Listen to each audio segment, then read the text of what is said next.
ہوش کے ناخن لیں۔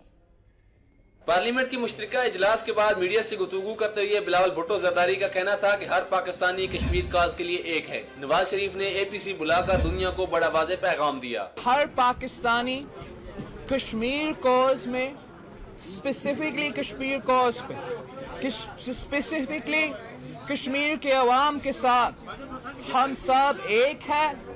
ہم سب اپنا کشمیر پالیسی پر سیاست نہیں کھیلتے ہیں۔ بلاول بھٹو کا کہنا تھا کہ پاکستان کے تمام دشمن کمزوریوں کی تلاش میں ہیں۔ وزیر اعظم کو چاہیے کہ چھوٹے صوبوں میں احساس محرومی پیدا نہ کریں۔ انہوں نے کہا کہ دنیا کے سب سے بڑے کرپشن اسکینڈل کی تحقیقات ضروری ہیں۔ یونائٹڈ اپوزیشن نے اگری کیا ہے ٹی او آرز پہ۔ We have presented a Panama bill. Aitzaz Ahsan صاحب has presented the Panama bill. آپ نے بھی ہم سب سے، میرے سے، قوم سے، ہاؤس آف دا فلور پر وعدہ کیا تھا کہ احتساب ہم کریں گے اس پہ۔ This is a distraction.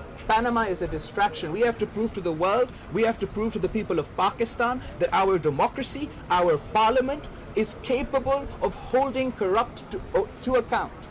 There are serious revelations that were exposed in the Panama scandal. The world's largest corruption scandal has to be addressed. Bilawal Bhutto کا مزید کہنا تھا کہ پیپلز پارٹی میں تبدیلی لائیں گے۔ عمران خان سیاست کو کرکٹ کا میدان سمجھتے ہیں۔ کپتان چھکا مار کر وزیر اعظم نہیں بن سکتے۔ آئندہ عام انتخابات میں پیپلز پارٹی کلین سویپ کرے گی۔